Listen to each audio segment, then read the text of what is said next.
Good morning.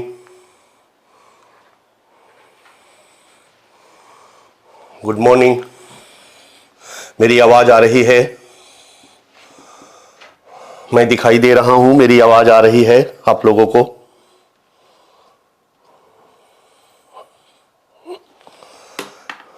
मैं दिखाई दे रहा हूं?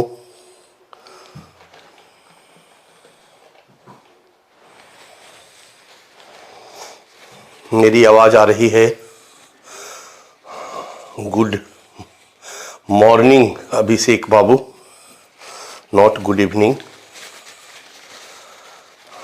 Good morning Shreya Singh, R S Patel, Arshad Gauriya, Ajay Suthar, Ajit Singh. Good morning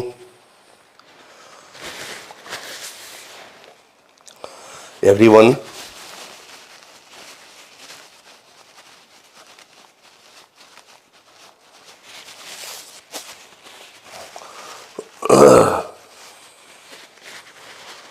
हम लोग कल नौकरशाही पढ़ना शुरू किया था हमने, मैक्स वेबर का नौकरशाही का विचार, ठीक है।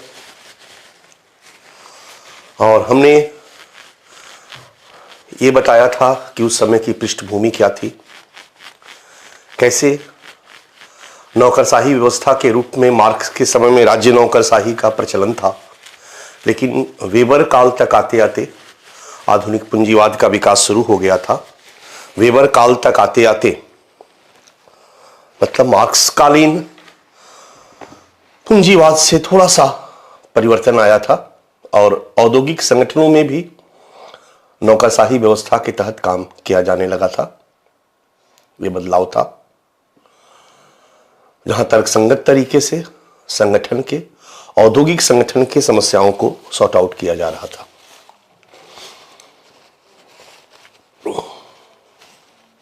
मैक्स वेबर ने भी नौकरशाही व्यवस्था पर लिखने का निर्णय लिया, नौकरशाही व्यवस्था के बारे में लिखा और नौकरशाही व्यवस्था के बारे में जो नकारात्मक संदर्भ था, जो नकारात्मक विश्लेषण किया जा रहा था उस समय या किया गया था, मैक्स वेबर ने इसके सकारात्मक पक्षों को प्रस्तुत किया।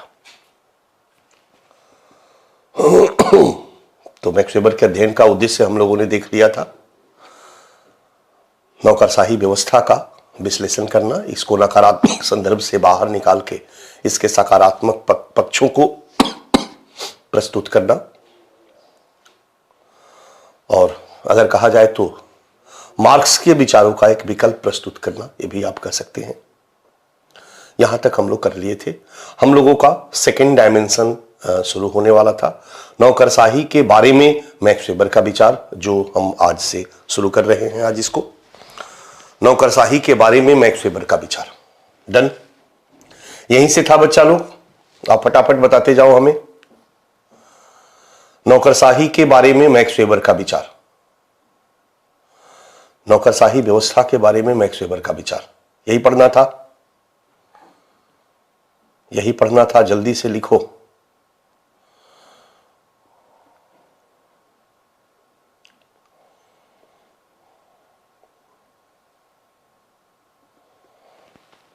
ठीक है।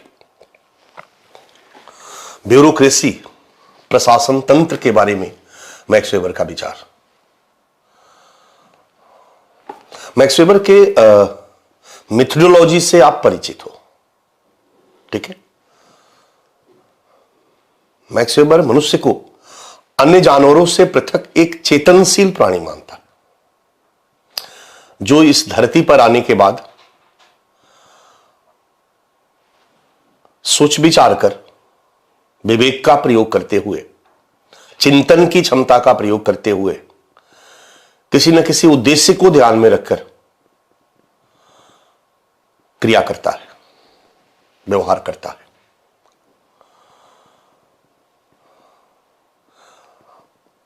इसी को अलग अलग नाम दिया जाता है।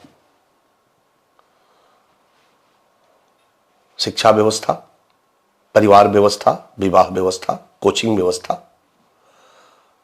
पूंजीवादी अर्थव्यवस्था, आर्थिक व्यवस्था, पूंजीवादी आर्थिक व्यवस्था, नौकरशाही व्यवस्था, ये और कुछ नहीं बल्कि क्रिया अंतःक्रिया का एक रूप है। ये सब सामाजिक क्रिया के भिन्न भिन्न रूप हैं। इन भिन्न भिन्न रूपों के द्वारा मनुष्य क्रिया अंतःक्रिया करता है, सामाजिक क्रिया का संपादन करता है और अपनी जरूरतों को पूरा करता है। ये बड़ा क्लियर है।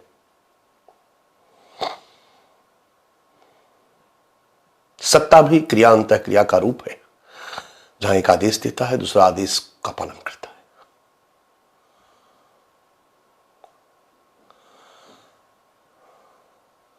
पूंजीवाद भी क्रिया अंतःक्रिया का एक रूप है, आर्थिक क्रिया अंतःक्रिया का एक रूप है, जहां कुछ लोग आर्थिक क्रियाकलापों का संपादन लाभ के लिए करते हैं, अपनी पूंजी को बढ़ाने के लिए करते हैं। उनका उद्देश्य अलग होता है, उद्देश्य अलग। नौकरशाही भी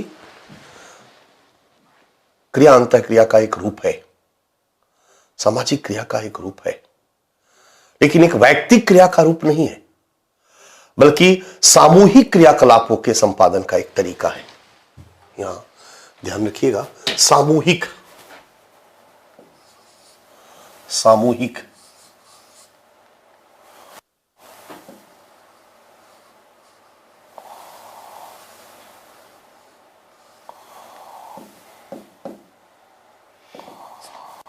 सामूहिक क्रियाकलापों के संपादन का एक तरीका है, वैयक्तिक नहीं, सामूहिक क्रियाकलापों के संपादन का एक तरीका है। ये किस तरह की क्रिया अंतःक्रिया है? परंपरागत क्रिया है, भावात्मक क्रिया है, मूल्यात्मक क्रिया है? नहीं, ये तार्किक क्रिया है। वैयक्तिक क्रिया नहीं, सामूहिक क्रिया है। यहां एक व्यक्ति नहीं बल्कि कई लोग मिलकर काम करते हैं। सामूहिक क्रियाकलापों का संपादन का एक तरीका है। ये सामूहिक क्रियाकलापों का एक तर्कसंगत तरीका है। ध्यान से सुनो, तार्किक क्रिया। क्यों भाई? क्योंकि यहां तर्कसंगत तरीके से निर्धारित लक्ष्य को प्राप्त करने के लिए, संगठन के लक्ष्य को प्राप्त करने के लिए तर्कसंगत तरीके से निर्धारित साधनों के माध्यम से, संस्थागत साधनों के माध्यम से, संस्थागत साधनों के माध्यम से उस लक्ष्य को प्राप्त करने का प्रयास किया जाता है। इसलिए ये एक तर्कसंगत तरीका है। सामूहिक क्रियाकलापों के संपादन का, किसी संगठन के क्रियाकलापों के संपादन का एक तर्कसंगत तरीका है, जहां ढेर सारे लोग निश्चित नियमों की एक व्यवस्था के तहत, निश्चित नियमों की एक व्यवस्था के तहत, या निश्चित नियमों का निर्धारण तर्कसंगत तरीके से किया गया है। ये जो नियम बनाए जाते हैं कि किसको क्या करना है, ये तर्कसंगत तरीके से किया जाता है, बनाए जाते हैं। नियमों का निर्माण करते समय इस बात को ध्यान में रखा जाता है कि कैसे संगठन के लक्ष्य को श्रेष्ठतम तरीके से प्राप्त किया जा सकता है। इन तमाम नियमों और तरीकों का उद्देश्य संगठन के लक्ष्यों को प्राप्त करना है। नियमों की एक व्यवस्था के तहत कार्य करते हुए ये सभी लोग संगठन के लक्ष्य को प्राप्त करने का प्रयास करते हैं, संगठन के लक्ष्य को प्राप्त करने में लगे होते हैं। नौकरशाही व्यवस्था या प्रशासन तंत्र किसी संगठन के अंदर कार्य करने का तरीका है, ये भी कह सकते हो। संगठन के अंदर लोगों द्वारा किए जाने वाले क्रिया अंतःक्रिया का एक रूप है, क्रिया अंतःक्रिया का एक रूप है, जहां ढेर सारे लोग तर्कसंगत तरीके से बनाए हुए निश्चित नियमों के तहत कार्य करते हैं, ढेर सारे लोग, और संगठन के लक्ष्य को प्राप्त करने का प्रयास करते हैं। किसी अपने लक्ष्य को नहीं, संगठन के लक्ष्य को प्राप्त करने का प्रयास करते हैं। ये बात ये अलग है कि संगठन के लक्ष्य में उनका अपना लक्ष्य इनहेरेंट होता है। किसी को सैलरी चाहिए, परिवार की जरूरतों को पूरा करना है, उस संगठन में जुड़ गए, बट संगठन का लक्ष्य के लिए वो काम करते हैं, उसको हम नौकरशाही व्यवस्था कहते हैं, ब्यूरोक्रेटिक सिस्टम कहते हैं। यही है नौकरशाही व्यवस्था का मैक्स वेबर का डिफिनीशन। नौकरशाही व्यवस्था को ये सामूहिक क्रियाकलापों के एक रूप के रूप में देखते हैं, सांगठनिक क्रियाकलापों के एक रूप के रूप में देखते हैं। सांगठनिक क्रियाकलापों का कौन सा रूप? तर्कसंगत रूप, तार्किक रूप, जहां तर्कसंगत तरीके से बनाए हुए नियमों की एक व्यवस्था के तहत ढेर सारे लोग काम करते हैं और संगठन के लक्ष्य को प्राप्त करने में लगे होते हैं। यही है नौकरशाही व्यवस्था का अर्थ। अब एक सिंपल डिफिनीशन हो गया, बट इसके अंदर और क्या क्या होता है? मैक्स वेबर नौकरशाही व्यवस्था के कुछ आदर्श प्रारूप दिमाग में है। आदर्श प्रारूप विशेषताओं का पुंज, आप इसको नौकरशाही व्यवस्था के लक्षण कर सकते हो, लक्षण भी कहा जाता है, बट वेबर के शब्दों में आदर्श प्रारूप है नौकरशाही व्यवस्था का। ब्यूरोक्रेटिक सिस्टम में कैसे कैसे लोग काम करते हैं। अमेरिका में ढेर सारे नौकरशाही व्यवस्था का, ढेर सारे संगठनों में काम करने वाले इस तरीके का नौकरशाही व्यवस्था का अध्ययन करने के बाद मैक्स वेबर ने नौकरशाही व्यवस्था के लक्षणों की एक सूची बनाई।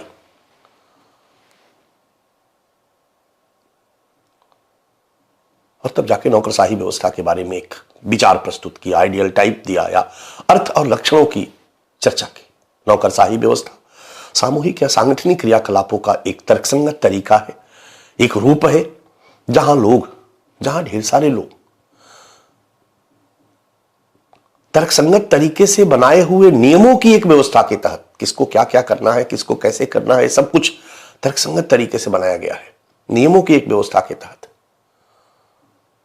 कार्य करते हुए संगठन के लक्ष्य को प्राप्त करने का प्रयास करते हैं, संगठन के लक्ष्य को प्राप्त करने में लगे होते हैं। यहां संगठन के लक्ष्य को ध्यान में रखकर तर्कसंगत तरीके से नियमों की रचना की जाती है। संगठन के लक्ष्य में और जो लक्ष्य को प्राप्ति के जो नियम बनाए गए हैं, नियमों की जो व्यवस्था है, उस पर एक तर्कसंगत संबंध होता है। ये नहीं है कि किसी स्टील फैक्ट्री में ढेर सारे लोग लगे हुए हैं और ढेर सारे लोग स्टील फैक्ट्री में स्टील के उत्पादन के लिए लगे हुए हैं और स्टील के उत्पादन के लिए 10,000 लोग बैठ करके और विश्वकर्मा भगवान का जाप कर रहे हैं पिछले 1 साल से।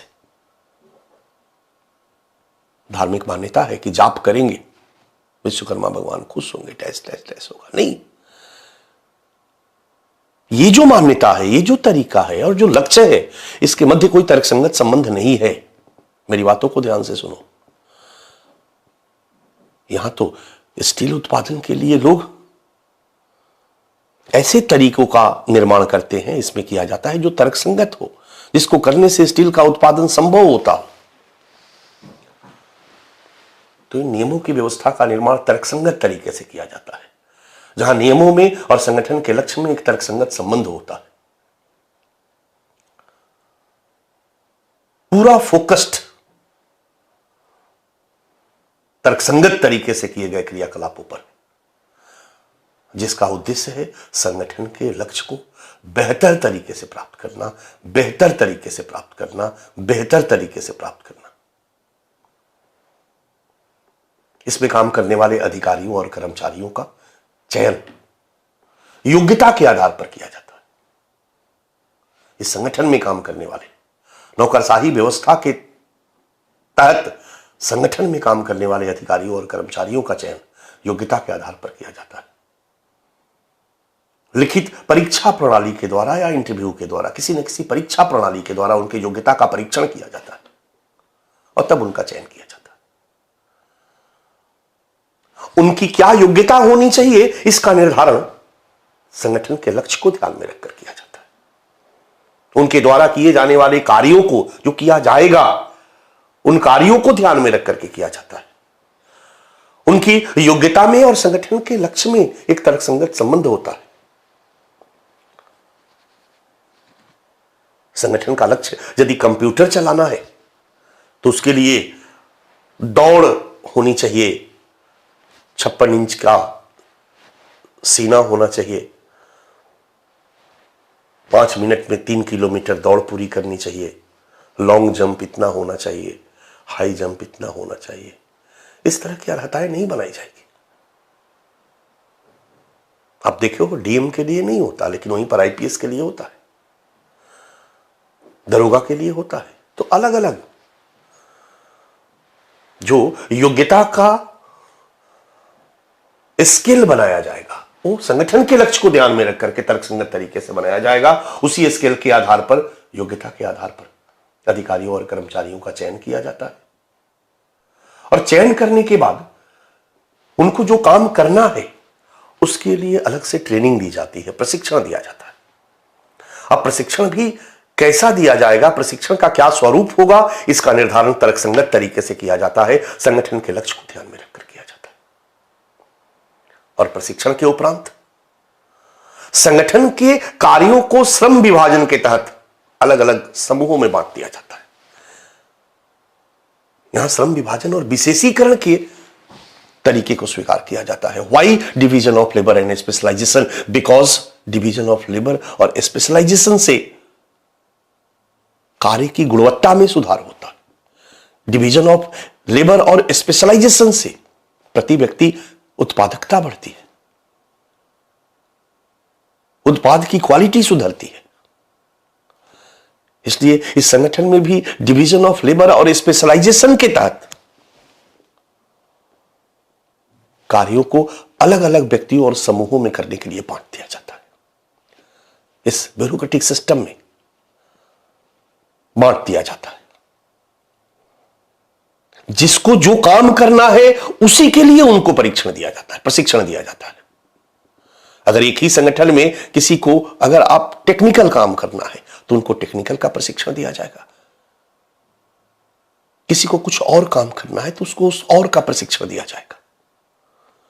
और श्रम विभाजन और विशेषीकरण की व्यवस्था के तहत सबको काम करने के लिए बांट दिया जाता है, इसलिए ताकि काम बेहतर हो, क्वालिटी बेहतर हो।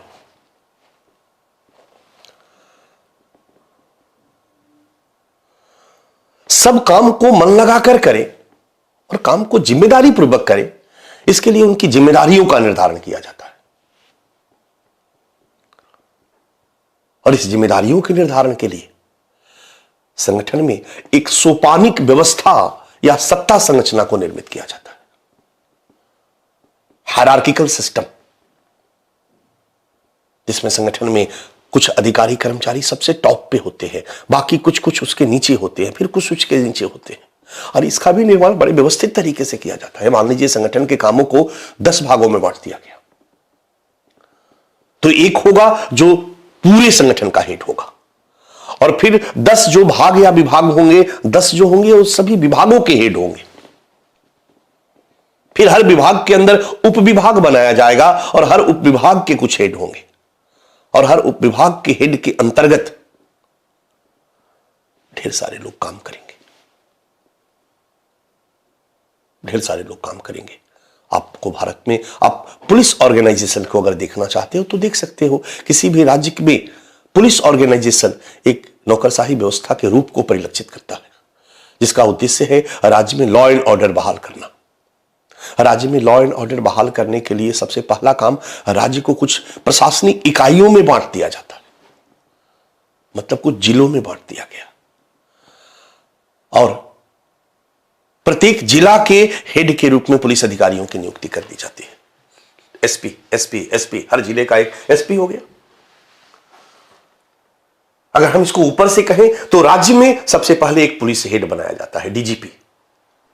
इसके बाद राज्य को कुछ, वहीं पर उस डिपार्टमेंट को कुछ खंडों में बांट दिया जाता है, एडीजीपी हो जाते हैं। लॉ एंड ऑर्डर के संदर्भ में आने वाले कामों को, जैसे ट्रेनिंग एक अलग काम है, फील्ड एक अलग काम है, विजिलेंस एक अलग काम है, सीआईडी एक अलग काम है, सब पुलिस से जुड़ा हुआ काम है।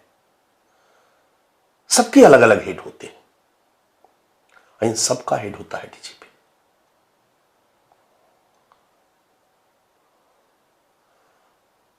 अब फिर इसके अंतर्गत पूरे राज्य को कुछ जोन में बांट दिया जाता है, और हर जोन का एक हेड बनाया जाता है, आईजी।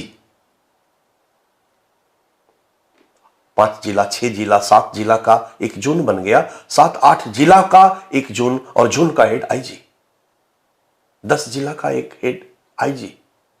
अब इस 9 जिला या 10 जिला को 2-3 भागों में बांट दिया गया, 3-3, 4-4 जिला पर, और इस 3-3, 4-4 जिला को उप जोन बांट दिया गया और इस 3-3, 4-4 जिला का हेड बना दिया गया डीआईजी को। एक डीआईजी के अंतर्गत 3-4 जिले आ गए। फिर ये 3-4 जिले में हर जिले का हेड हो गया एसपी। अब एक जिले को कुछ डिवीजन में बांट दिया गया और एक डिविजनल हेड हो गया डीएसपी। एक डिवीजन को कुछ सर्किल में बांट दिया गया, एक सर्किल का हेड हो गया इंस्पेक्टर। उत्तर प्रदेश में सीओ डीएसपी को कहा जाता है, लेकिन अन्य राज्यों में इसको सब डिविजनल हेड भी कहा जाता है। कहने का मेरा मतलब है कि ये सारी चीजें क्यों की जा रही है? वही ताकि लॉ एंड ऑर्डर को बढ़िया तरीके से प्राप्त किया जाए, संगठन के लक्ष्य को समुचित तरीके से प्राप्त किया जाए।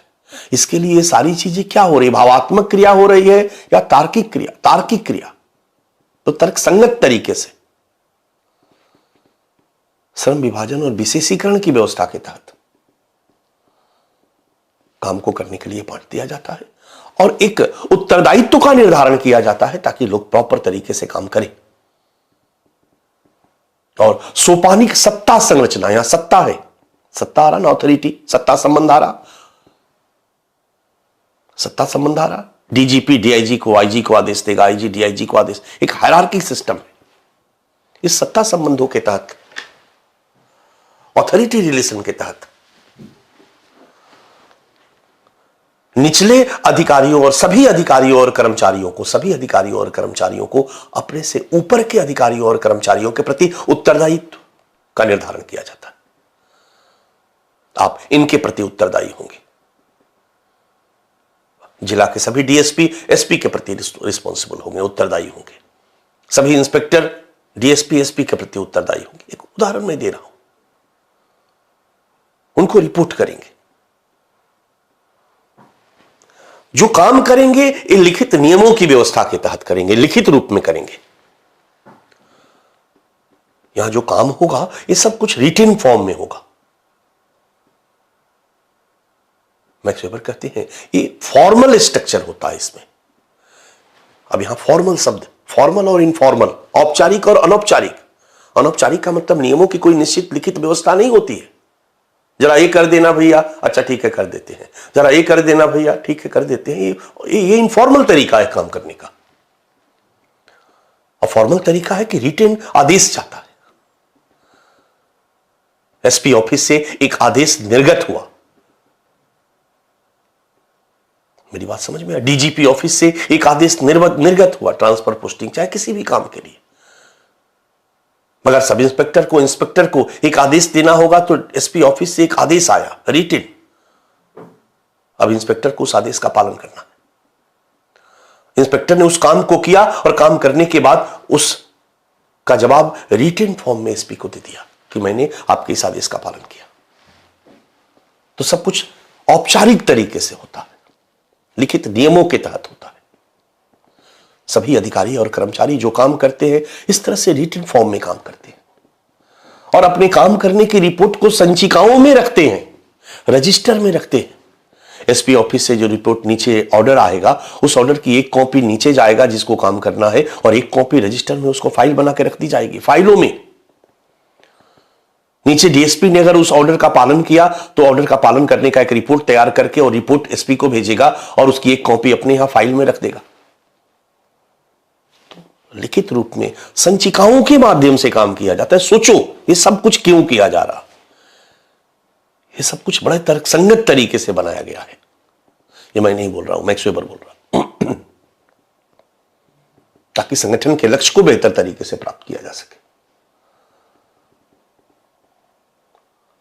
यहां लोग काम करते रहे, उनको मोटिवेशन मिले, काम करते रहे, उनको मोटिवेशन मिले, इसके लिए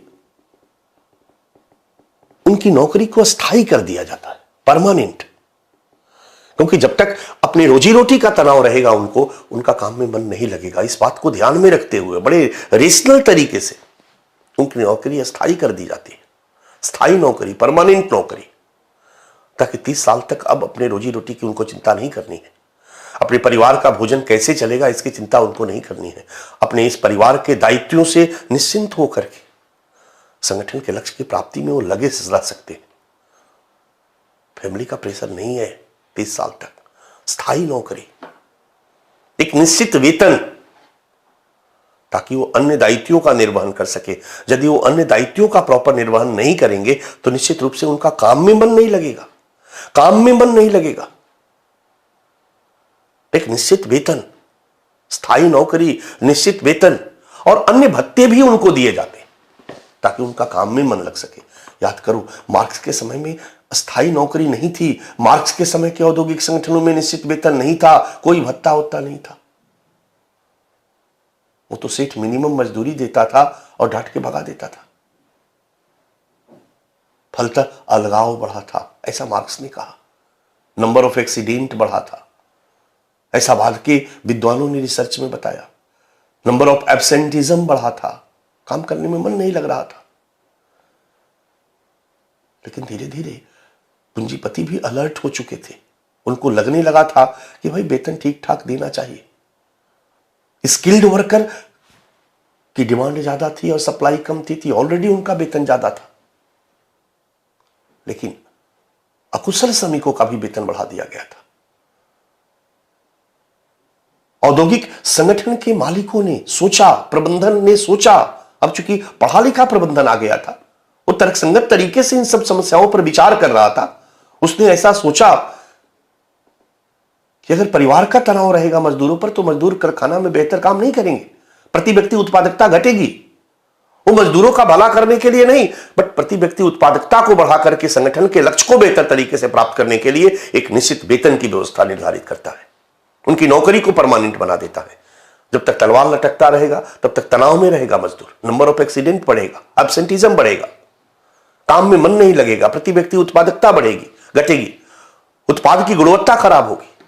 जरूरी है कि संगठन के जो काम करने वाले अधिकारी कर्मचारी हैं उनकी नौकरी को परमानेंट करके उनको अन्य दायित्वों से एक अच्छी सैलरी देकर के उन्हें अन्य दायित्वों से निश्चिंत किया जाए, ढेर सारे भत्ते देकर के उनको प्रोत्साहित किया जाए, प्रमोशन की व्यवस्था मुख्यतः वरिष्ठता के आधार पर। ध्यान देना, आजकल काम के आधार पर प्रमोशन ज्यादा है, लेकिन उस समय भी वेबर कहते हैं कि काम के आधार पर भी, बट वरिष्ठता के आधार पर मुख्य रूप से, कि एक समय के बाद अधिकारी कर्मचारी का प्रमोशन होना चाहिए। अब जहां पर भी स्थायी नौकरी होगी, हमेशा ध्यान रखना, परमानेंट नौकरी होती है जहां पर भी, जिस किसी भी व्यवस्था में, तो वरिष्ठता के आधार पर भी प्रमोशन की व्यवस्था होती है। और जहां नौकरी परमानेंट नहीं है तो फिर तो वहां होगा कि जो बेहतर काम करेगा वो ऊपर जाएगा, जो नहीं करेगा वो बाहर रह जाएगा। जैसे आज का नया ब्यूरोक्रेटिक सिस्टम आया है, आज का नया ब्यूरोक्रेटिक सिस्टम आया, बट जहां भी परमानेंट नौकरी होगी, आप अपने सरकारी डिपार्टमेंट में चले जाओ, एक समय के बाद असिस्टेंट प्रोफेसर रीडर बन जाते हैं और एक समय के बाद फिर वो रीडर प्रोफेसर बन जाते हैं। वो जरूरी नहीं है कि वो बहुत खूब पढ़ाते हो, बहुत पढ़ते हो, बहुत विद्वान हो, इसके आधार पर वो असिस्टेंट प्रोफेसर से रीडर और रीडर से प्रोफेसर बनते हैं। नहीं, इसमें वरिष्ठता का ख्याल रखा जाता है। ऐसा भी नहीं है कि अगर एक नया लड़का जो कि असिस्टेंट प्रोफेसर में ज्वाइन किया, बहुत शानदार मेहनत किया, पढ़ा, तो इमीडिएट उसको प्रोफेसर बना दिया गया। नो, मुख्यतः वरिष्ठता के आधार पर, मुख्यतः। लेकिन आज के डेट में हमारी सरकारी नौकरशाही को ध्यान में रखो तो आपको वेवेरियन नौकरशाही का मॉडल दिखाई देगा, भारत का सरकारी नौकरशाही। चाहे वो टॉपर ही क्यों ना हो, यूपीएससी में आप टॉप कर जाते हो तो भी आप आईएएस बनोगे, और आईएएस का जो लिस्ट बना उसमें आप सबसे नीचे रहोगे तो भी आप आईएएस बनोगे। ऐसा नहीं है कि टॉप कर गए तो सेक्रेटरी बना दिया जाएगा। आईएएस से डिप्टी सेक्रेटरी तक का सफर तय करने में आपको एक निश्चित अवधि तो लगेगा ही लगेगा, चाहे आप कितना भी बेहतर काम करो। ऐसा नहीं है कि काम के आधार पर प्रमोशन नहीं होता है, काम के आधार पर भी प्रमोशन होता है, थोड़ा उसमें विशेष फायदा दे दिया जाता है। अभिषेक कुमार एक पुलिस इंस्पेक्टर है, इनकाउंटर स्पेशलिस्ट है, दनादन कई जगहों पर बैंक डकैती हुई और 3 दिन के अंदर में उनको मार गिराया। इसका नाम राष्ट्रपति मेडल के लिए चला गया और इसके प्रमोशन के लिए भी इसका लिस्ट चला गया। समय से पहले प्रमोशन हो जाएगा, होता है, लेकिन वरिष्ठता के आधार पर प्रमोशन ज्यादा होता है, व्यवस्था होती है। तो वरिष्ठता के आधार पर प्रमोशन, क्योंकि नौकरी परमानेंट है। जबकि आज का जो नौकरशाही है कई जगहों पर, यहां पर कुछ परमानेंसी नहीं है, काम करो बैंक वगैरह में चले जाओ या कई जगहों पर। एक नया लड़का एमबीए किया और एकदम सिंसियर है, आईआईएम से एमबीए किया और उसको कंपनी का 2 4 5 सालों में सीईओ बना दिया गया। बहुत से ऐसी जगहों पर आप देखते होंगे, बहुत बड़ा पोस्ट मिल गया।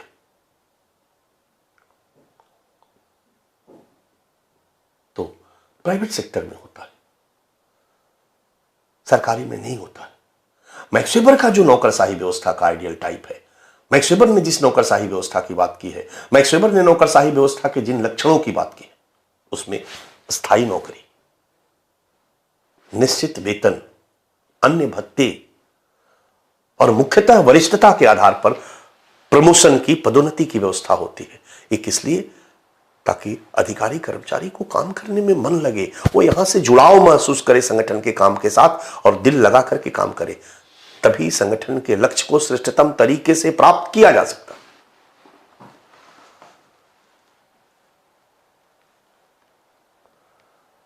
मैक्स वेबर कहते हैं कि यहां संगठन का जो काम है और अपना फैमिली का जो व्यक्तिगत काम है, दोनों में पृथकता होती। यानी अपने फैमिली रिलेशन और उन सब चीजों को संगठन से जोड़ने की कोई जरूरत नहीं होती। अधिकारी कर्मचारी घर में चाहे कुछ भी करके आया, संगठन में बिल्कुल अलग होता है। अधिकारी कर्मचारी का बेटा ही अगर उस संगठन में काम कर रहा है, हम सीनियर हैं, हमारा बेटा हमारा जूनियर है, तो हमारा यहां पर उसके साथ व्यवहार बिल्कुल संगठन के व्यवहार की तरह होगा। फैमिली व्यवहार यहां नहीं आएगा, पृथकता होती है। और संगठन की जो भी प्रॉपर्टी होती है उस पर निजी स्वामित्व तो नहीं होता है। जब तक डीएम रहेंगे तब तक डिपार्टमेंट के गाड़ी को यूज करेंगे, जिस दिन रिटायर हुए उस दिन हम डिपार्टमेंट की गाड़ी छोड़ करके चले जाएंगे, या जब तक डीएम हुए तो डिपार्टमेंट के काम में ही डिपार्टमेंट की गाड़ी यूज करें। आजकल कर लेते हैं, वो अलग बात है, लेकिन जब तक हम डिपार्टमेंट में है, डीएम है, तो डिपार्टमेंट के कार्यों में हम गाड़ी को यूज करेंगे। अब पत्नी को अपने मैके जाना है, इसके लिए हम गाड़ी नहीं भेजेंगे। जो तरीका है वही होता है। यह है मैक्स वेबर के नौकरशाही व्यवस्था का अर्थ और लक्षण। आपके सामने स्क्रीन पर दिख रहा है। नौकरशाही प्रशासन तंत्र का अर्थ मैक्स वेबर के अनुसार सामूहिक क्रियाकलापों के संपादन का एक तर्कसंगत तरीका, जहां लोग निश्चित नियमों की एक व्यवस्था के तहत कार्य करते हुए संगठन के लक्ष्य को प्राप्त करने में का प्रयास करते हैं, प्राप्त करने में लगे होते हैं।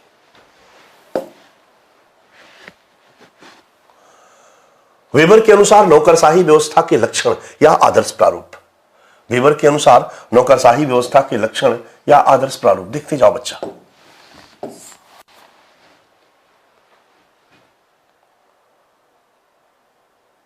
भला है, वैयक्तिक क्रियाकलापों का तरीका नहीं है। नौकरशाही व्यवस्था सांगठनिक क्रियाकलापों का तरीका है, सामूहिक क्रियाकलापों का तरीका है, सामूहिक या सांगठनिक। दूसरा है, इसमें निश्चित नियमों की व्यवस्था के तहत एकाधिक लोगों के द्वारा संगठन के लक्ष्य को प्राप्त करने का प्रयास किया जाता है। इसमें एक लोग नहीं होते हैं, इसमें एकाधिक लोग होते हैं। एक निश्चित नियमों की एक व्यवस्था होती है, और ये तरीका है बच्चा, एक तर्कसंगत तरीका है। हमेशा ध्यान रखना, तर्कसंगत तरीका।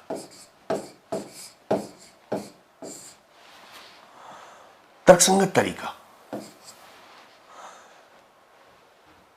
जहां निश्चित नियमों की एक व्यवस्था के तहत ढेर सारे लोग संगठन के लक्ष्य को प्राप्त करने में लगे होते हैं, संगठन के लक्ष्य को प्राप्त करने में लगे होते हैं, और इन नियमों का निर्माण तर्कसंगत तरीके से किया जाता है। तर्कसंगत हर जगह रहेगा। अगला, इसमें जो ढेर सारे लोग काम करते हैं वो लिखित दस्तावेजों के माध्यम से, लिखित दस्तावेजों के माध्यम से काम करते हैं और गोपनीयता के सिद्धांत पर आधारित काम करते हैं। मतलब जो दस्तावेज में होता है उसको गोपनीय रखा जाता है। ये नहीं कि ओपन सबको पता है। फाइल गोपनीय होती है, गोपनीयता के सिद्धांत पर आधारित करते हुए कार्यों का संपादन करते हैं। इसमें संगठन के लक्ष्य को ध्यान में रखते हुए प्रत्येक अधिकारी कर्मचारी का योग्यता के आधार पर एक औपचारिक परीक्षा प्रणाली के तहत चयन किया जाता है और उनको विशेष प्रशिक्षण दिया जाता है। चयन किया जाता है और उनको विशेष प्रशिक्षण दिया जाता है। क्लियर है?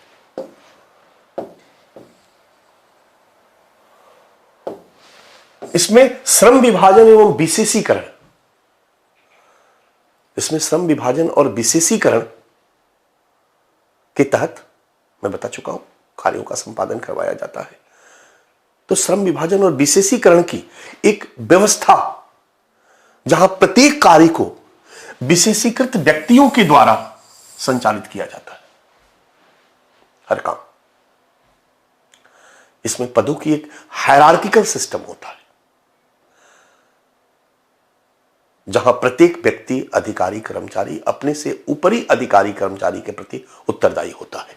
पदों की एक सोपानिक व्यवस्था जहां प्रत्येक अधिकारी कर्मचारी अपने से ऊपर के अधिकारियों कर्मचारियों के प्रति उत्तरदायी होता है। बिल्कुल क्लियर है? निश्चित वेतन एवं अन्य प्रकार के भत्ते, निश्चित वेतन एवं अन्य प्रकार के भत्ते, क्लियर? तथा अधिकारियों की उत्पादन के साधनों से पूर्ण पृथकता, मतलब कंपनी का जो संपत्ति है उससे अधिकारी पृथक होते हैं। वो उनकी अपनी नहीं होती, वो कंपनी की होती है, संगठन की होती है। अगला है अस्थाई नौकरी। अस्थाई नौकरी और मुख्यतः वरिष्ठता के एवं योग्यता के आधार पर पदोन्नति, वरिष्ठता भी और योग्यता भी। और कार्यालय के क्रियाकलापों से निजी कार्यों की पृथकता, निजी कार्यों की पृथकता, यही है मैक्स वेबर का नौकरशाही व्यवस्था का अर्थ और लक्षण। मैक्स वेबर ने कहा कि सांगठनिक क्रियाकलापों के इसी तर्कसंगत रूप को नौकरशाही व्यवस्था कहा जाता है, जहां कैसे कैसे काम होता है मैक्स वेबर ने बताया, कैसे कैसे काम किया जाता है मैक्स वेबर ने बताया। अब ध्यान दो, मैक्स वेबर ने कहा कि सांगठनिक क्रियाकलाप या नौकरशाही व्यवस्था का ये आइडियल टाइप है, ये आदर्श प्रारूप है,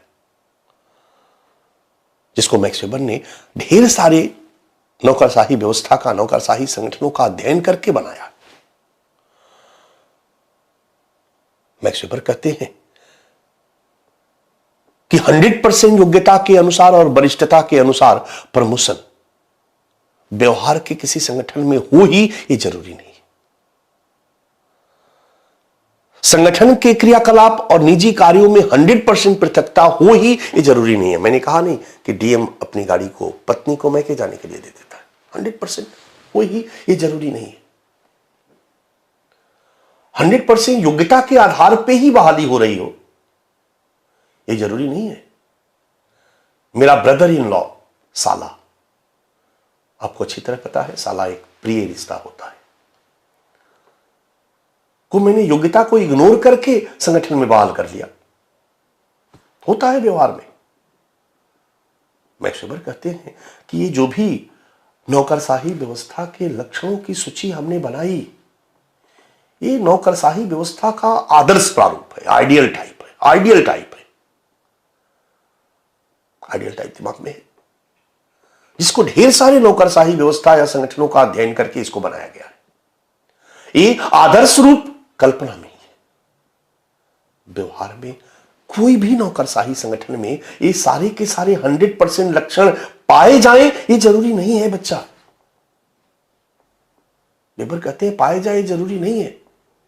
हां, ये नौकरशाही व्यवस्था का आदर्श प्रारूप है। इस तरह का काम करने से संगठन के लक्ष्य की श्रेष्ठतम प्राप्ति संभव हो सकती है। इसी तरह का काम करने से संगठन के लक्ष्य को श्रेष्ठतम तरीके से प्राप्त किया जा सकता है। सांगठनिक क्रियाकलापों का एक तर्कसंगत और श्रेष्ठतम तरीका है, बेहतर तरीका है, बेहतर तरीका।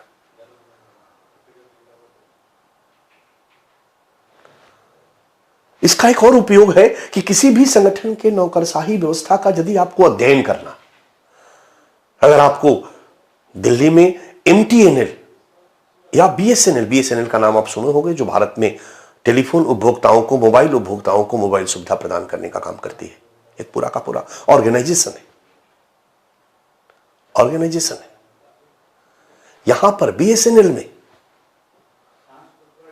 अगर नौकरशाही व्यवस्था का अध्ययन करना है तो वेबर कहते हैं कि इस हमारे नौकरशाही व्यवस्था के आदर्श प्रारूप को एक तुलनात्मक पद्धति के रूप में यूज करके, इससे कंपेयर करके बीएसएनएल के नौकरशाही व्यवस्था के बारे में समझ प्राप्त की जा सकती है।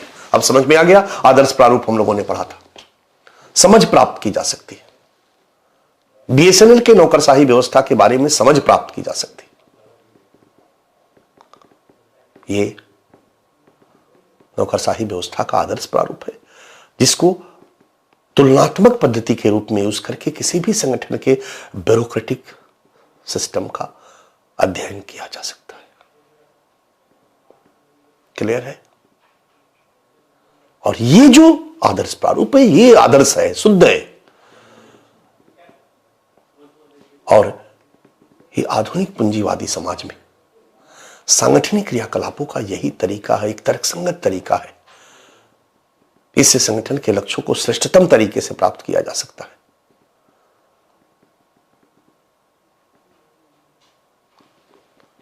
इस तरह से मैक्स वेबर ने अपने विचारों में पूंजीवादी या कहो तो नौकरशाही व्यवस्था को उसके नकारात्मक विश्लेषण से बाहर निकालकर उसको सकारात्मक संदर्भों में प्रस्तुत किया। सबसे पहले तो नौकरशाही व्यवस्था का अर्थ और लक्षण बताया, और इसके बाद मैक्स वेबर ने कहा कि ये बेहतर तरीका है काम करने का। कैसे बेहतर है, क्या क्या इसके लाभ है, क्या क्या इसके प्रकार हैं, मैक्स वेबर ने इसके बारे में बताया। तो जो हमारा अगला डायमेंशन होगा वो होगा नौकरशाही व्यवस्था का प्रकार, लाभ अकॉर्डिंग टू मैक्स वेबर। आपके सामने है स्क्रीन पर, बच्चा ध्यान से देखिए। नौकरशाही व्यवस्था का लाभ या प्रकार है।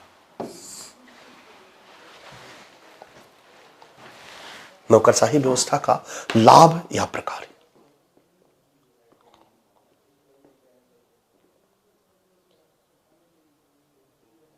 मैक्स वेबर ने इसके लाभों और प्रकारों की चर्चा में क्या कहते हैं? ये कहते हैं कि यह नौकरशाही व्यवस्था सरकार या संगठन के, किसी भी संगठन के, चाहे वो सरकारी नौकरशाही हो या संगठन की नौकरशाही हो, औद्योगिक संगठनों की नौकरशाही हो, सरकार या संगठन के अधिकतम कार्यों का निष्पादन कर देता है। क्यों भाई? क्योंकि इसमें ढेर सारे लोग काम करते हैं, एक दो लोग काम नहीं करते। ये एक व्यापक समूह के द्वारा काम किया जाता है, और एक बहुत बड़े व्यापक समूह के द्वारा तर्कसंगत तरीके से काम करवाना एक आसान काम नहीं है। इसी के लिए इस सिस्टम को बनाया गया है। ब्यूरोक्रेसी एक सिस्टम की तरह, जहां ढेर सारे लोग तर्कसंगत तरीके से संगठन के कार्यों का निष्पादन करते हैं। इससे क्या होता है? अधिकतम कार्यों का निष्पादन होता है। इसमें श्रम विभाजन और विशेषीकरण पाया जाता है। इससे भी प्रति व्यक्ति उत्पादकता बढ़ती है, इससे भी अधिकतम कार्यों का निष्पादन होता है। तो सबसे पहला पॉइंट है कि सरकार या संगठन के अधिकतम कार्यों का इससे निष्पादन होता है। अधिकतम कार्यों का निष्पादन होता है क्योंकि इसमें ढेर सारे लोग मिलकर संगठन के कार्यों को संपादित करते हैं। सोचो, एक डीजीपी और उसके अंतर्गत पूरे राज्य की पुलिस, कितने लोग हो गए, बट एक ऐसा सिस्टम बना दिया गया कि पूरे राज्य के लॉ एंड ऑर्डर का काम हो रहा है। ठीक है, पूरे राज्य के लॉ एंड ऑर्डर का काम हो रहा। इसमें दूसरा पॉइंट देखो, आपके सामने स्क्रीन पर है। मैक्स वेबर कहते हैं कि इसमें संगठन के कार्यों का श्रेष्ठतम निष्पादन या गुणवत्ता में वृद्धि होती है। एक तो अधिकतम काम संभव होता है, और दूसरा क्वालिटी काम होता है। इसका एक अन्य लाभ है कि संगठन का श्रेष्ठतम तरीके से काम निष्पादन होता है। अगर संगठन उत्पादन करता है तो उत्पाद की गुणवत्ता में वृद्धि होती है। क्यों भाई? तो यहां पर डिवीजन ऑफ लेबर और विशेषीकरण की व्यवस्था के तहत काम किया जाता है। काम को बांट दिया जाता है। प्रत्येक व्यक्ति या समूह किसी एक काम को करते करते उसमें दक्ष हो जाता है। जब दक्ष हो जाता है तो शानदार काम करता है। जिन व्यक्तियों और को, कर्मचारियों को, अधिकारियों को काम करने के लिए चुना जाता है, उनको योग्यता के आधार पर चयन किया जाता है। एक औपचारिक परीक्षा प्रणाली के तहत उनका चयन किया जाता है। काम के अकॉर्डिंगली उनको प्रॉपर ट्रेनिंग दी जाती है, प्रशिक्षण दिया जाता है। और इस तरीके से प्रशिक्षित, योग्य, प्रशिक्षित, विशेषीकृत व्यक्तियों के द्वारा, योग्य, प्रशिक्षित, विशेषीकृत अधिकारियों और कर्मचारियों के द्वारा कार्यों का संपादन किया जाता है। मैं ध्यान देना यहां एक चीज कर रहा हूं, क्योंकि मैंने परीक्षा के दृष्टिकोण से इसको मैं बनाता हूं, स्ट्रक्चर को पूछे गए प्रश्नों के दृष्टिकोण से बनाता हूं। तो जैसे यहां मैं प्रकार्य बता रहा हूं, तो ऊपर वाला जो लाइन है बच्चा, वो प्रकार्य है, लाभ है, और नीचे वाला लाइन उस लाभ का एक्सप्लेनेशन है। क्यों? एक प्रश्न पूछा गया है कि नौकरशाही व्यवस्था के लाभों को, प्रकार्यों को उसके संरचनात्मक स्रोतों के साथ चर्चा कीजिए। मतलब नौकरशाही व्यवस्था के स्ट्रक्चर में वो कौन कौन से तत्व हैं जिसके फलस्वरूप ये लाभ उत्पन्न होता है। तो नौकरशाही व्यवस्था का एक स्ट्रक्चरल एलिमेंट है division of labour and specialisation, training, योग्यता के आधार पर चयन। ये सब नौकरशाही व्यवस्था का आइडियल टाइप का पॉइंट है। और इसका रिजल्ट क्या हुआ? संगठन के कार्यों का श्रेष्ठतम निष्पादन। तो रिजल्ट जो है वो प्रकार्य है, लाभ है। क्यों है? तो उसके कैरेक्टर में ये शामिल है, उसके आदर्श प्रारूप में ये शामिल है, उसकी संरचना में ये शामिल है। तो मैंने क्यों की लगा करके और नीचे में उसके स्ट्रक्चरल कैरेक्टर को भी दे दिया है, या कहो तो आदर्श प्रारूपिक लक्षणों की भी चर्चा कर दी है, जिन लक्षणों के परिणाम स्वरूप ये प्रकार्य फलित होते हैं, ये लाभ फलित होते हैं। तो दूसरा है संगठन के कार्यों का श्रेष्ठतम निष्पादन, गुणवत्ता में वृद्धि, क्योंकि यहां श्रम विभाजन के तहत विशेषीकरण के द्वारा कार्यों का संपादन किया जाता है। योग्य, प्रशिक्षित और विशेषीकृत व्यक्तियों के द्वारा कार्यों का संपादन किया जाता है। ठीक है। तीसरा आपके सामने है स्क्रीन पर, व्यक्ति की कार्यकुशलता में वृद्धि होती है। मैक्स वेबर कहते हैं कि नौकरशाही व्यवस्था में इस काम के तर्कसंगत तरीके से व्यक्ति की कार्यकुशलता में वृद्धि होती है, कार्य की गुणवत्ता में वृद्धि होती है और श्रेष्ठतम कार्य निष्पादन होता है। ऊपर से भी कुछ बातें रिपीट है, लेकिन इसका सोर्स अलग है। कार्यकुशलता में वृद्धि होती है। क्यों भाई? क्योंकि यहां पर श्रम विभाजन और विशेषीकरण के पर आधारित कार्य प्रणाली, डिवीजन और स्पेशलाइजेशन भी इस बात का कारण है कि यहां व्यक्ति की कार्यकुशलता बढ़ेगी,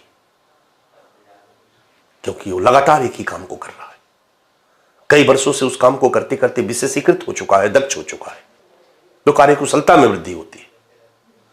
कार्य की गुणवत्ता में वृद्धि होती है, क्योंकि दक्ष हो चुका है। श्रेष्ठतम कार्य निष्पादन होता है, क्योंकि वो विशेषीकृत हो चुका है, दक्ष हो चुका है। लेकिन साथ साथ इन प्रकारों के लिए कुछ अन्य कारक भी जिम्मेदार हैं।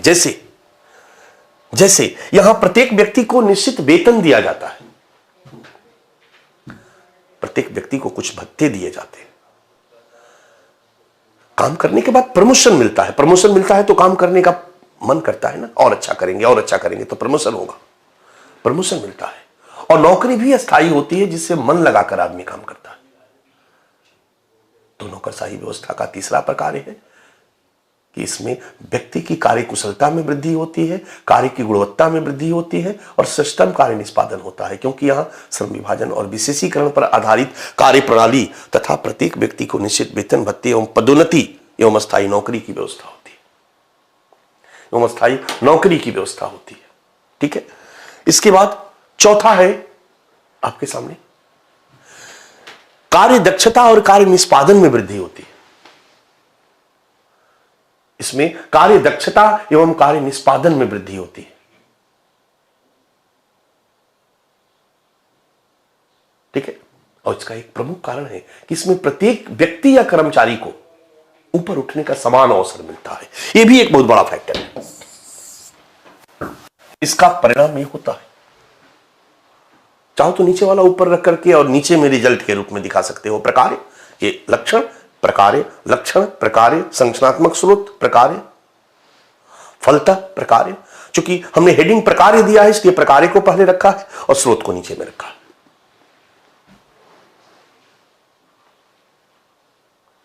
इसमें सबको समान अवसर मिलता है। अगर कोई व्यवस्था बंद होती है, सपोज करो बंद कोई व्यवस्था है जहां कुछ भी कर लो ऊपर उठने का अवसर नहीं मिलेगा, तो फिर व्यक्ति को करने का मन नहीं करता। हम जब स्ट्रैटिफिकेशन पढ़ेंगे तो आप बंद और खुली व्यवस्था पढ़ेंगे।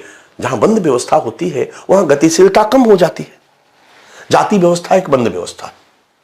मान लो कि जाति व्यवस्था में काम बांट दिया गया, अध्ययन अध्यापन का काम ब्राह्मणों को दे दिया गया, रक्षा का काम क्षत्रिय को दे दिया गया, उत्पादन का काम वैश्य को दे दिया गया और सेवा का काम शूद्र को दे दिया गया।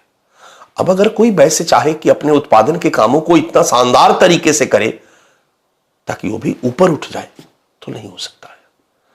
वो चाहे कितना भी करेगा, टिल डेथ वो वैश्य ही बना रहेगा, शूद्र टिल डेथ वो शूद्र ही बना रहेगा। जहां भी बंद व्यवस्था होती है, जहां ऊपर उठने का समान अवसर नहीं होता है, वहां कहीं ना कहीं व्यक्ति डिमोटिवेट होता है। लेकिन जहां पर समान अवसर होता है, जहां लगता है कि नहीं बेहतर काम करेंगे तो हम ऊपर जाएंगे, बेहतर काम करेंगे तो ऊपर जाएंगे। मैक्स वेबर कहते हैं कि इस तरह की सांगठनिक क्रियाकलापों के तरीके से, इस तरह के नौकरशाही व्यवस्था जो उन्होंने आइडियल टाइप में रखा, से कार्य दक्षता और कार्य निष्पादन बढ़ता। क्योंकि यहां पर तो सबको ऊपर उठने का समान अवसर है, सबका प्रमोशन हो रहा, जाति लिंग के आधार पर कोई भेदभाव नहीं हो रहा। चौथा, पांचवा, यहां लोगों में, मैक्स वेबर कहते हैं इसका एक अन्य लाभ, यहां लोगों में नियमों की रक्षा एवं नियम पालन की प्रवृत्ति का विकास होता है। यहां लोगों में नियमों की रक्षा एवं नियम पालन की प्रवृत्ति का विकास होता है, बढ़ावा मिलता है। ये क्यों भाई? तो यहां सब कुछ नियमों के अनुसार होता है। आपको ऐसा कार्य संस्कृति में काम करना पड़े जहां सब नियमों के तहत प्रॉपर अनुशासन के द्वारा साथ हो। एक सेना में काम करने वाला व्यक्ति, आप देखोगे रिटायर होने के बाद भी आता है, उसका एक पूरा का पूरा व्यक्तित्व विकसित हो जाता है। वो अनुशासन पसंद होता है, बिल्कुल डिसिप्लिन, सब कुछ प्रॉपर। कारण वो उस तरह के वातावरण में काम किया।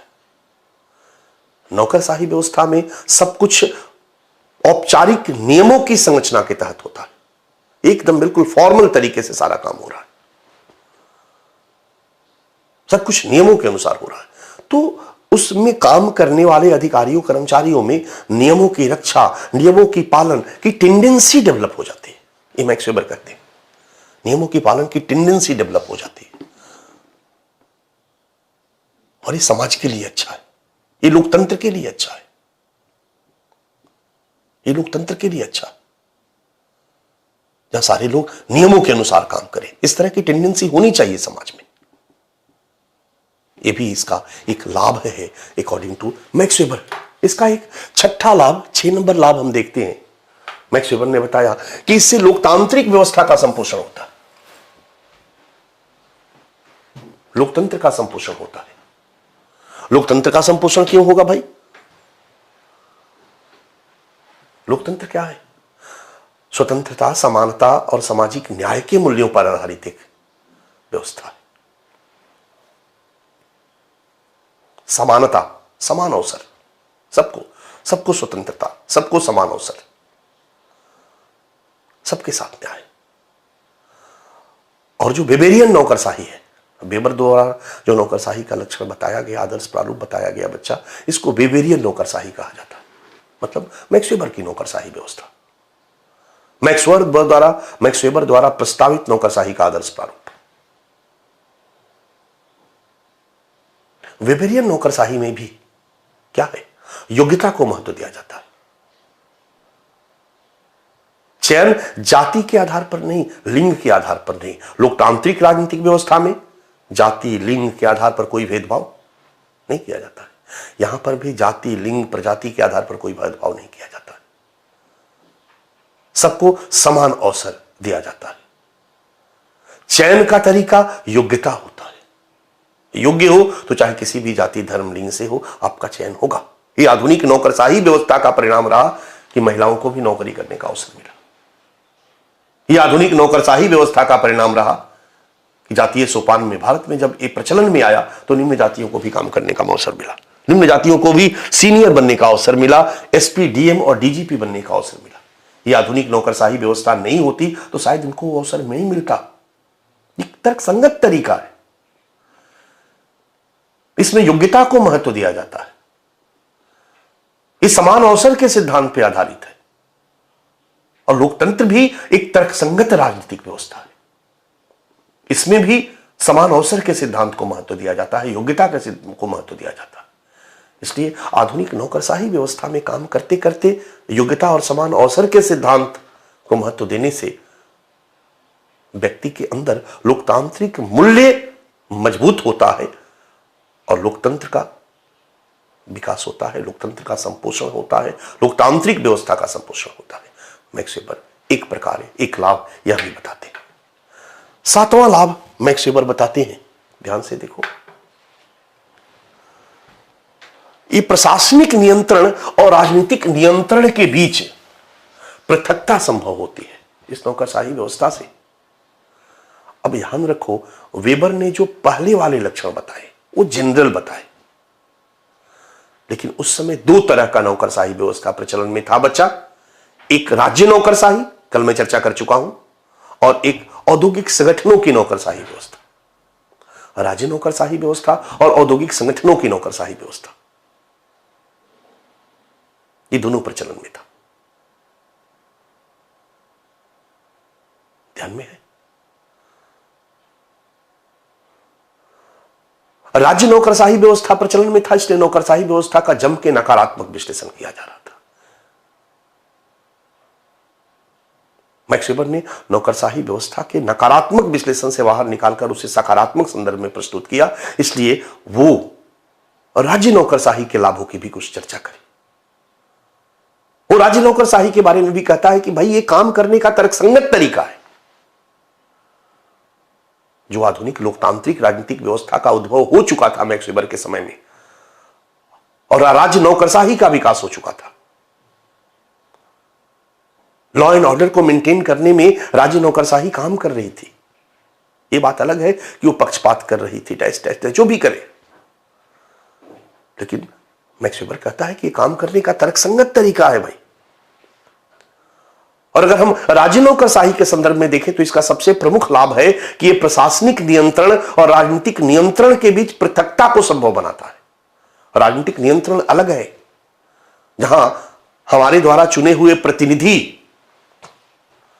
पॉलिटिकल हेड होते हैं। लॉ एंड ऑर्डर का काम अलग है। अब हर जिला के भाजपा अध्यक्ष को जिला के डीएम के रूप में काम करने का अधिकार दे दिया जाए, भाजपा के उपाध्यक्ष को, क्योंकि भाजपा की सरकार है, या विधायक को और एमपी को डीएम और एसपी बना दिया जाए। आप सोचो जरा, ये सही नहीं होगा। ये जो सही नहीं होगा मैंने कहा, इसके पीछे क्या है? इसके पीछे एक तर्कसंगत सोच है, इसके पीछे रेशनलिटी है।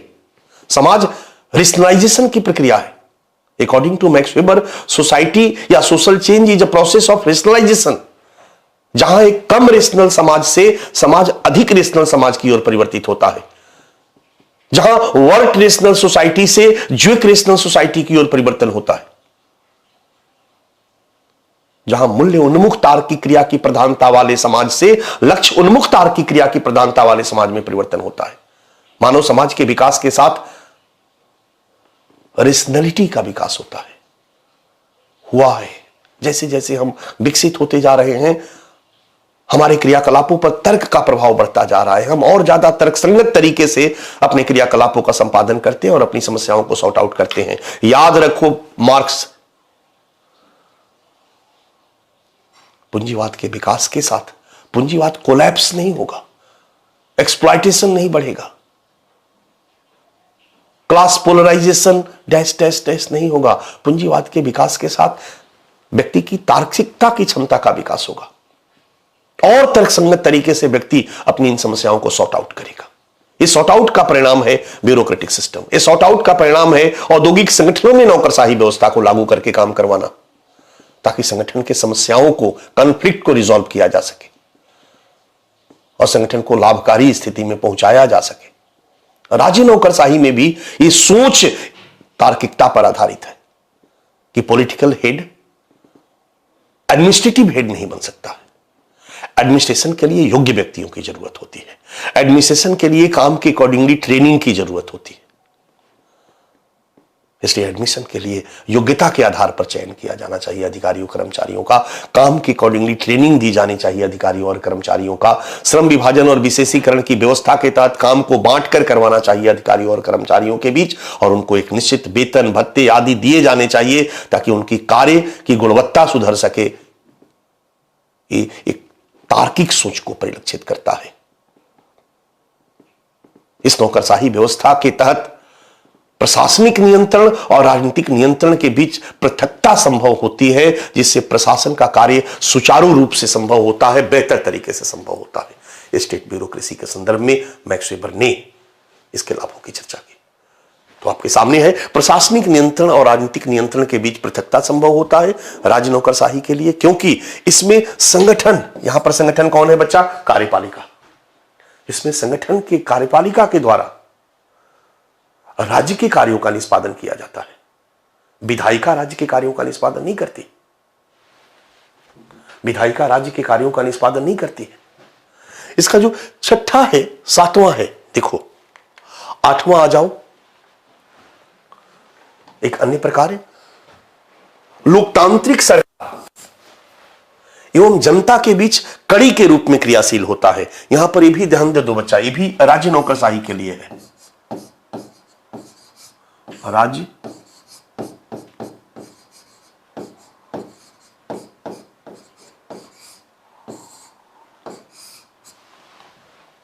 ये लाभ भी राज्य नौकरशाही के संदर्भ में है। इसके पहले वाला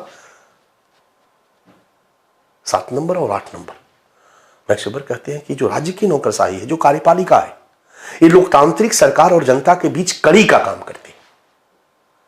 ये बीच में कड़ी का काम करती है और इससे लोकतंत्र मजबूत होता है। तो एक कड़ी का काम कैसे करती है, इसके संरचना में क्या लक्षण है? तो क्योंकि लोकतंत्र में सरकार के कार्यों को संपादित करते हुए, राज्य नौकरशाही सरकार के कार्यों को संपादित करते हुए, नौकरशाही जनता से प्रत्यक्षता संबंधित होती है। डेली रूटीन में प्रत्यक्षता संबंधित होती है, वही सरकार के कार्यों को संपादित करती है। ये आप पॉलिटी में भी पढ़ते होंगे। ये 2 पॉइंट मैक्स वेबर ने राज्य नौकरशाही के लाभ बताए। आप कार्यपालिका के लाभ को पढ़ते होंगे। इसके बाद आलोचना, आलोचना पर हम आने के पहले अपनी जगह पर रहे। यह है मैक्स वेबर द्वारा प्रस्तुत नौकरशाही व्यवस्था के प्रकार, लाभ। इस तरह से मैक्स वेबर ने नौकरशाही व्यवस्था का अध्ययन किया, नौकरशाही व्यवस्था का अर्थ और एक लक्षणों की सूची बनाई, आदर्श प्रारूप बनाया। ढेर सारे नौकरशाही व्यवस्था का अध्ययन करके नौकरशाही व्यवस्था को एक तर्कसंगत और सामूहिक क्रियाकलापों के रूप में परिभाषित किया, जहां इस तरह का काम करने से काम बेहतर होता है, काम बेहतर होता है। मैक्स वेबर ने कहा कि आधुनिक पूंजीवादी समाज में, पूंजीवादी अर्थव्यवस्था में, पूंजीवादी उत्पादन प्रणाली में काम के तरीके बदले हैं। अब काम नौकरशाही व्यवस्था के तहत किया जा रहा, तर्कसंगत तरीके से तहत किया जा रहा। क्यों बदले हैं भाई? क्योंकि पूंजीवाद के विकास के साथ साथ या समाज के विकास के साथ साथ व्यक्ति की तार्किकता भी बढ़ रही है।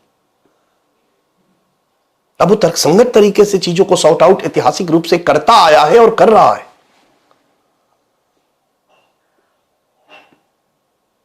इस तरह से मैक्स वेबर ने पूंजीवाद के बारे में एक आशावादी दृष्टिकोण प्रस्तुत किया है। यहां ध्यान दो, मार्क्स ने पूंजीवाद के बारे में बड़ा ही निराशावादी दृष्टिकोण रखा था कि पूंजीवाद के विकास के साथ सब कुछ खत्म हो जाएगा, कोलैप्स कर जाएगा, ध्वस्त हो जाएगा।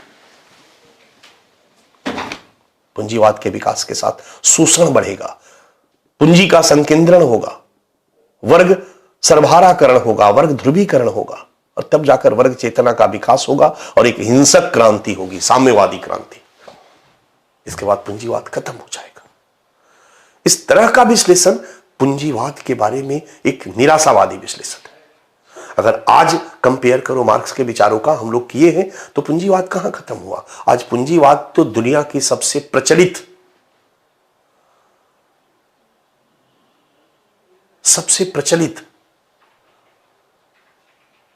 मोड ऑफ प्रोडक्शन के रूप में विद्यमान है, आर्थिक व्यवस्था के रूप में विद्यमान है। इसी प्रचलन को देखते हुए फ्रांसिस फुकुयामा ने किताब लिख डाली, the end of history. The end of history, capitalism is the end of history, communism end of history नहीं है। मैक्स वेबर ने कहा कि पूंजीवाद के बारे में जो निराशावादी दृष्टिकोण है मार्क्स का, इन्होंने एक आशावादी दृष्टिकोण प्रस्तुत किया कि नहीं, तर्कसंगत तरीके से काम करके संगठन के लक्ष्यों को और बेहतर तरीके से प्राप्त किया जाएगा। नौकरशाही व्यवस्था के तहत काम करने से संगठन के अंदर की लड़ाई झगड़ा सारी चीजें खत्म होगी। यही है मैक्स वेबर के नौकरशाही व्यवस्था का अर्थ, लक्षण और प्रकार है। मैक्स वेबर ने जो इसके लाभों की चर्चा की वो लाभ, ये है मैक्स वेबर का विचार। ठीक है, अब बारी आती है आलोचना की कि आलोचकों ने इसकी क्या आलोचना की। तो आज हम रहने देते हैं क्योंकि थोड़ा सा समय है, लेकिन फिर हम आधा अधूरा नहीं करेंगे। तो कल हम आलोचना और निष्कर्ष, अब 1.5 घंटे का समय है तो कर लेंगे। कल आलोचना निष्कर्ष इस टॉपिक को खत्म कर देंगे। परसों अगला, और मेरे ख्याल से संडे को अगर हम एक मार देते हैं तो संडे को हम आपका मैक्स वेबर फिनिश कर देंगे। डन। और हम लोग एक बार मंडे को इस पर चर्चा करेंगे। हम लोगों ने लिख करके शेड्यूल में दिया था, पूरे के पूरे थिंकर पर मैं एक बार एनालिसिस कर दूंगा। जो थिंकर, 3 थिंकर हम लोगों ने पढ़ा, मैक्स वेबर, दुर्खीम और कार्ल मार्क्स। ठीक है, डाउट डिस्कशन क्लास आपका हो जाएगा। और इधर पार्सन्स हम लोग चल ही रहा है तो पार्सन्स हम लोग चलते रहेंगे। ठीक है, थोड़ा शेड्यूल दे देने से मैं भी प्रेशर में आ गया हूं। आदत है प्रॉपर तरीके से पढ़ाने की, आदत है 100% प्रोफेशनल नहीं बनने की। मेरा प्रोफेशनलिज्म थोड़ा अलग टाइप का होता है। हम लोग प्रोफेशनल शब्द जो है वो नकारात्मक अर्थों में रूढ़ हो गया है। अगर आप देखोगे तो आप किसी को आलोचना करते हो तो कहते हो फला बड़ा प्रोफेशनल है, बड़ा प्रोफेशनल है। प्रोफेशनलिज्म ये नहीं है। प्रोफेशनलिज्म है अपने काम के प्रति ऑनेस्ट होना, दैट्स ऑल। जो आप काम कर रहे हैं उसके प्रति ईमानदार हो, यही प्रोफेशनलिज्म है। तो मेरी थोड़ी परिभाषा गड़बड़ है आपकी नज़र में, मेरी नज़र में ठीक है। थोड़ा सा वहाँ मामला फंस जाता है तो मैं अब धीरे धीरे काफ़ी हद तक इसको मैं ऑनलाइन प्लेटफॉर्म पे इसका एक सिस्टम बना दिया हूँ। और मैंने पहले भी कहा था कि मेरे पास जिनको ज़रूरी है, एग्ज़ाम है, उनके लिए समस्या का समाधान मेरे पास है। लेकिन हम लोग मिलजुल के समस्याओं का समाधान करें। व्हाट्सएप ग्रुप बनाने का मेरा पर्पस यही था कि हम लोग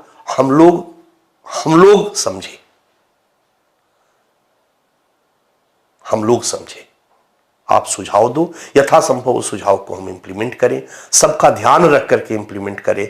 आप जैसे ही हमसे आई के रूप में तब्दील हो जाते हो, केवल व्यक्तिगत लाभ को देखने लगते हो, तो फिर सिस्टम में डिस्टर्बेंस शुरू हो जाता है। फिर आप व्हाट्सएप पर एक सपोर्टर के रूप में, एक लोकतांत्रिक तरीके से चीजों को ठीक करने के एक सदस्य के रूप में काम ना करते हुए अपने निजी हितों को केंद्र में रख करके सोचना शुरू कर देते हो। और जब ऐसे सोच हो जाए तो बहुत सारे लोगों का बीपीएससी आता है तो कहते हैं जल्दी खत्म कर दीजिए। अक्सर ऐसा होता रहा है। भाई हम जीएस पढ़ाने के लिए एडमिशन लिए तो हम प्रॉपर जीएस पढ़ाएंगे, आपकी प्रॉब्लम है। हमने ड्यूरेशन बताया कि इतना ड्यूरेशन होता है। चूंकि इस बार हमको ड्यूरेशन बताने में थोड़ी दिक्कत हुई, समझ नहीं आ रहा था, लेकिन उसका समाधान मैंने निकाल दिया। और उस समय भी अगर आप कहोगे, जिसको भी अगर कभी जरूरत है, जो हमारे बच्चे शुरू में आए हैं, जो बच्चे हमारे अगस्त से आए हैं, उनको जरूरत है अगर कोई एग्जाम की, तो मेरे पास है क्लासेस, उनका समाधान है मेरे पास।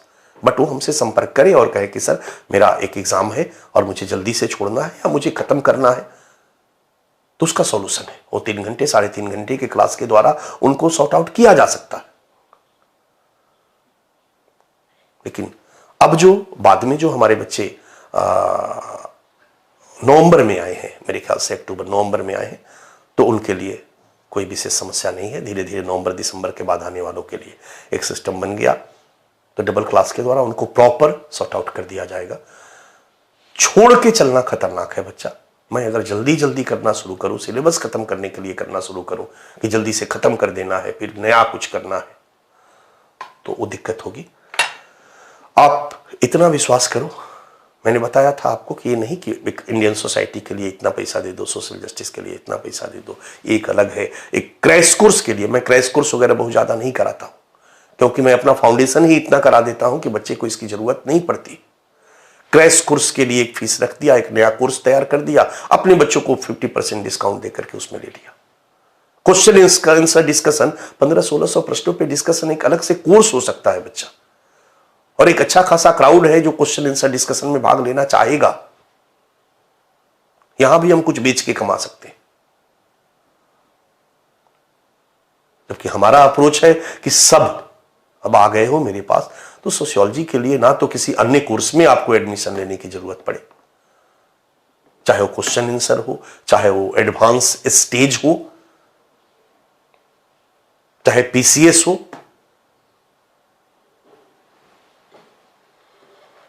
यहां तक कि आपको मैं इतना कराता हूं कि आप इग्नू से पीजी कर सकते हो, नेट जीआरएफ कर सकते हो। सोशियोलॉजी मैं प्रॉपर पढ़ाता हूं और मैं शुरू से बात कहता आ रहा हूं। जिस दिन वर्कशॉप होता है मैं नए छात्रों को अपनी बातें यही कहता हूं कि मेरे अंदर एक कमी है और इस कमी को सुधारने के लिए मैं तैयार नहीं हूं। मेरी इस कमी के साथ मेरे साथ अगर हो तो मोस्ट वेलकम। टाइम मैं ज्यादा लूंगा, और इसके सिवा अगर हमसे पूछोगे तो कोई विकल्प नहीं। ठीक है, टाइम आवर का अब ज्यादा होगा, मंथ का ज्यादा नहीं होगा। मंथ को हमने समेट दिया आवर बढ़ा करके। न्यू स्टूडेंट्स कैसे करें previous course? Please, new students को प्रीवियस कोर्स की क्या जरूरत है बच्चा? न्यू स्टूडेंट्स को हम 5 से 6 महीने में हर स्टूडेंट को अब भेजने की व्यवस्था कर दी, राइट? और इसके लिए आपको 3 महीने के आसपास एक्स्ट्रा क्लास करना होगा, राइट? अब ट्यूसडे से आपके शेड्यूल में दिया हुआ है, उससे पॉलिटी एंड सोसाइटी आपका शुरू होगा, फिर रिलीजन सोसाइटी शुरू होगा, फिर किनशिप सिस्टम शुरू होगा।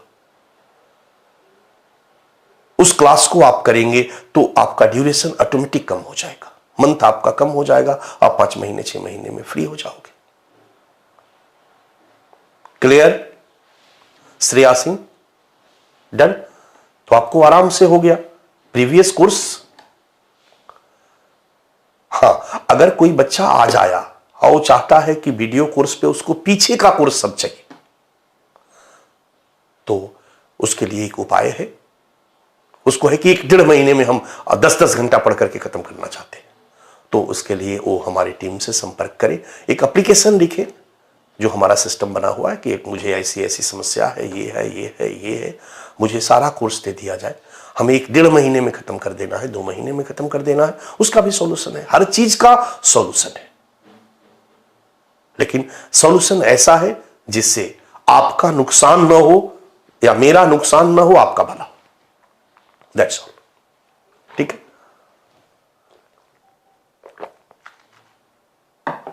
आप हमारे यहां एडमिशन लिए हो श्रेया, तो प्रॉपर कोर्स करने के लिए लिए हो। आपने इसलिए नहीं लिया है कि भाई हमको दे दीजिए सारा का सारा जो पढ़ा हुआ है वीडियो कोर्स, वो हमको सब उपलब्ध करा दीजिए, मैं 1 महीने में पढ़ के चली जाऊंगी। तो अभी तक हमारी जानकारी में आप हमारे फाउंडेशन कोर्स में आए हो। यदि आपका पर्पस यह है तो आप कम्युनिकेट करो, आप बताओ कि ऐसी ऐसी बात है, हमें आप जो क्लास चल रहा है 1-2 महीने में क्लास करूंगी, पीछे का सारा क्लास हमको दे दीजिए, मैं इतने 2 महीने में क्लास खत्म करके और फ्री हो जाना चाहती हूं, तो हम दे देंगे, कोई प्रॉब्लम नहीं है।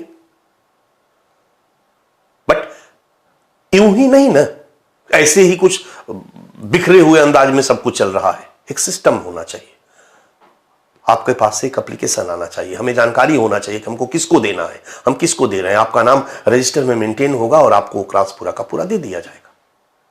Done? So thank you very much. हम लोग 5 मिनट में मिलते हैं, ठीक 9:30 बजे। ओके, पार्सन्स के साथ 9:30 बजे।